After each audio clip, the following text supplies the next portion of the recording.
Ladies and gentlemen, baby dolls, we're going to go through some juicy information today. Welcome, and take a seat over there.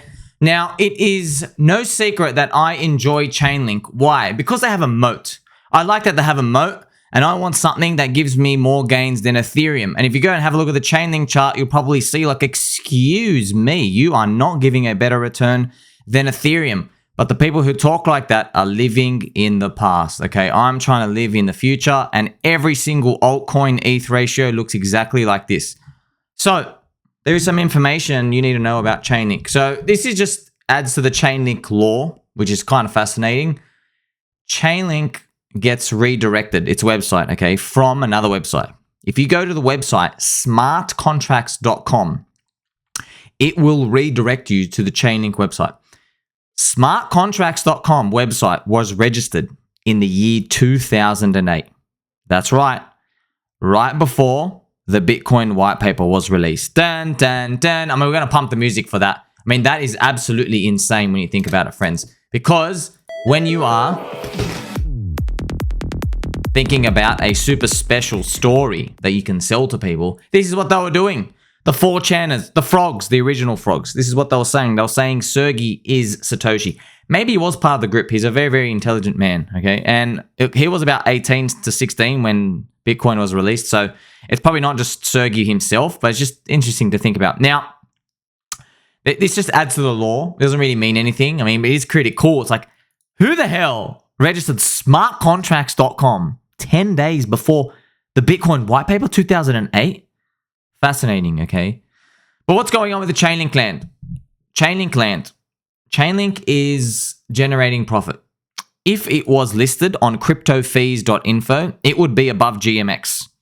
It would be around here, okay? But profit isn't really everything. We're a super long duration asset. You remember Metcalfe's law. We want to think about the future. So, and on the topic of these price feeds, see, Chainlink, the Oracle, basically, you pay for price feeds, and this is super important because you need a specific price to be given because all our financial data on all the money markets, the borrowing, the leveraging, all of it depends on that price because the price is the dictator and determiner of, like, you know, how much someone's portfolio is worth. And if a protocol needs to liquidate them just to make sure that everything is on track and no one owes money to anywhere else because there are no middlemen in crypto, in DeFi. That's the whole reason for this industry to exist. That's why there's so much money in crypto in the future. And it's because you remove all the middlemen. You remove JP Morgan, you remove Goldman Sachs, you remove all the bug eaters, right? All the bug eater banks. The bug eater overlords know that the banks are getting removed, so that's why they're coming on top, okay? The bug eaters are coming in, they're like, zzz, they're just flying around, and the bugs are coming here. They understand that this is removing parts of the bug eater, so they're like, uh-oh, we got to grab the very, very tippy top. So it's fascinating to know that Chainlink, the fees being generated is pretty good. And they have a big margin rate. The margin is 69%. Isn't that huge? Profit margin. Now, people laugh at the dollar number because they're like, well, you only made 1.6 million in the year. But don't worry about that, man. Crypto, we're meant to grow like 10x the user base over the next 10 to 15 years. And the volume is meant to go 100x. Plus it gets more complex. It basically all grows exponentially larger. This is super important to think about. Also, Mr. Bidgem, all right, Mr. Bidgem, a friend of the channel. Mr. Bidgem asks, how big is the market cap? So Chainlink's market cap is about 3.3 billion. So look, I understand, you know, if you've got like 2,000, then you're not going to retire in these large caps, okay? $2,000, even in what we consider like a hyper risk, like in the Hex and Richard Hart ecosystem, $2,000 is not going to get you anywhere, friends. It's going to get you a bit of a head start, but let's be honest, man. Interest rates, the cycles, diminishing gains, we all know we ain't getting like a 300x. We just aren't, all right? So you're going to have to do what you can to increase your position size. Now, smart people, intelligent people will increase their position size. They'll keep DCA buying at these because they're basically comparatively strong communities. I want to use the word blue chip, but you get what I mean. They're less risky than, say, these meme coins that pop up and they're dead in 48 hours.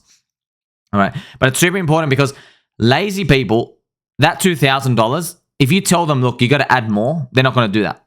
They're going to try allocate that $2,000 and try turn it into $800,000. Not going to happen. I promise you, not going to happen. Not anyone you know. You're going to see one guy, maybe his 2 grand turns into like 80, then he's going to round trip it. Or then you're going to read some story about one person who did it and he bought and he fluked one coin, he or she, and everybody else is going to get absolutely destroyed. This is what happens every cycle, and the gains are diminishing. Also, Mr. Bidgem asks, I can see it doubling or tripling that market cap if things go good. So ChainLink is, do like 33x on that. Because if DeFi is growing to 1 trillion with 1T, okay, 1T, then I think ChainLink can be 10% of that. That's the ChainLink dominance. I mean, it's peaked at like 20% dominance. So 10% dominance is about 100 billion for Linkyboo, ChainLink, and that'll be about a 33x from here. So you got to really think bigger. But of course, this doesn't happen in a vacuum. We know what we need. We need Bitcoin higher. We need Ethereum higher. We need Ethereum at like $8,000, right? We can't, obviously, we're not moving anywhere unless these things go to the moon. That's it. The big blue chips. We need the actual big blue chips to show us the way. We need them to actually head over to $5,000, $6,000, $7,000, $8,000. You know, so none of these things can move without them in second cycles ever. We haven't seen any coin that's been able to do it and sustain the rally. Very unfortunate, but it is what it is. Also, Mr. Bidgem asks, I wonder what doubling or tripling the current Link market cap would mean for the token price. I'm not sure exactly what you mean. If you're dealing with these market cap numbers, look, I've given you just the formula. Hopefully you're listening to this video, Mr. Bidgem, so you guys can all see, guys, girls, and squirrels and ducks. You can see that. Think about big picture, man. DeFi is only like 40 billion. You can get to 1 trillion. Why can't DeFi get to 1 trillion? And surely Chainlink can get 10% dominance over there. You know, even if Chainlink only gets to 5% or 3% dominance, there should be some euphoria run somewhere down the line. You got to think about these big picture moves, because if you don't, you're always going to be trying to scalp these little 2Xs here and there. And before you know it, bull runs over in front of your face. And that's why I want to ask you a question. Firstly, how straight is your back? Secondly, are your ears perked up, friends? I want you to check. In any coin you hold, doesn't have to be Chainlink. You can do whatever you want, friends. You could be any altcoin. We got the whole altcoin index. It's all the same move. It's literally all the same move. We're hoping that everything goes up to the right. That's what we're hoping. But you got to ask yourself this question: how many holders are there in the coins you own? You have to know the numbers. That's why you got to see the vision. If you don't know these numbers and this vision, you're never going to hold to the end. You're not even going to get anywhere near euphoria. You're going to buy and sell tops and bottoms. So, for example, I know in Chainlink there's around like 660,000 holders on the chain. Now, there's probably up to 1 million if you include all Binance and Coinbase users, right? So you can't get all the full data, but you get an idea of how big it is. For Hex, you have 150,000 stakers, about 200,000 people holding. You have about 9,000 daily active users for Pulse Chain. So these are the numbers you have to know. Bitcoin has 219 million people in the network. Now, about 50 million unique users, I think, on the blockchain of Bitcoin, but you have Coinbase and Coinbase and Binance. They have a lot of users. So Bitcoin has, like, you know, let's just round it down to 200 million people holding it. Like, even if you add 100 million people, your price is barely going up. To get a 4x on Bitcoin from here, so for Bitcoin to go to like 100K, you need to add 200 million people. Think how easy it is just for some green candles to go up and for you to add hundreds of thousands of people out there in altcoins. So these are the things, these are the numbers you have to know. Only you can do the research yourself. I do as much as I can to provide information here for you. So if you are an ecosystem or a meme coin, yeah, it's good to dream big, but also if you've had a euphoria run and you're in denial that there's euphoria, you got to look at the people around you and go, wait a minute. They're talking like this thing is going to have, like, you know, 500,000 people. And then you check the holders, there's only like, I don't know, 30,000 or 5,000. But you know what's happening, friends. Always. The green candles make everybody go loopy and wild. You know, it's fantastic to see at least Bitcoin is trying to hold itself for September so we can continue. But it would be nice if we stopped getting scammed for just once and altcoins started going up. Now, this is the Chainlink chart, but don't forget, every single chart has this basically, not this exact pattern. This, I don't know what this is. This is like manipulation. Now, this is like basically we want to go up, but Bitcoin's down and Ethereum's down. That's what it is. Hopefully we just zip up and it basically just shows everybody what we're here for. You can do this with any single coin, but I'm just going to draw a fib. Chainlink. So this is the first risk zone. All right. You do this Fibonacci tool. You click here, you do this Fibonacci. You go to the very, very top. You go to the very, very bottom and you go to the 61.8%. If I was a gambling man and I'm like, you know what? I don't know what happens next. This zone of $35, this is a 61.8% retracement. Around there, you got to ask yourself, something's going to happen. we might go up here and then we got to battle it around, you know, and then we come back and do it, you know, or we go up here, battle it, continue. We don't know what's going to happen there. But it's always around the 61.8% retracement zone. Now, this is not special to anything else. I mean, have you heard of a little coin called Bitcoin? With Bitcoin, it was the same thing. You know, that 61.8% retracement. This is the previous cycle. Look at this. Bang. It went back exactly to 13,400.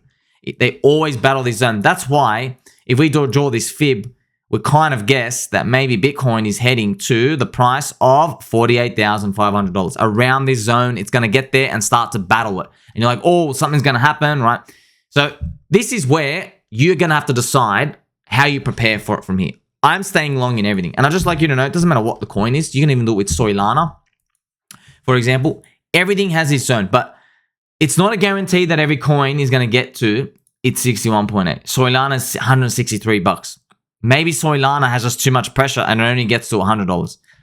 This is where everybody's guessing. So that's why I'm here to tell you, no one knows. No one. Everyone thinks they know, but they don't actually know anything. You don't really know. You're just trying to put things together. You're trying to wish and you're trying to hope. You're trying to like put the pieces of the puzzle together. You're hoping everything's correlated, but like you can go look at other coins, for example, like GMX. But see, GMX, it's the leverage trading DEX. See, you can draw a fib on it from the low to the high since it's dropped. Its fib is about $67. But GMX is a cycle 1 coin. That's why what I just showed you with these like, okay, what's this kind of zone where I got to go worry about things? That 61% retracement zone, usually cycle 2 coins, ones that you consider blue chips. With GMX, because it's a cycle 1 coin and we don't really know what can happen. I mean, it can go here, blast it through, go up.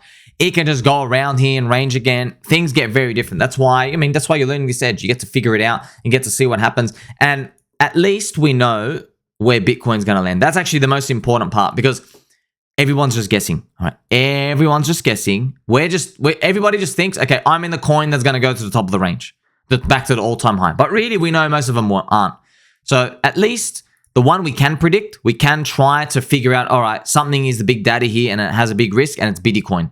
Bitcoin is about 48,500. So that might be the zone where we start to think about what the future holds from that point, and we might start to rotate a bit of our portfolio and just try to manage a few things just in case we need a few more ammo pieces, you know, assuming that the bug eaters come and try to fight us again.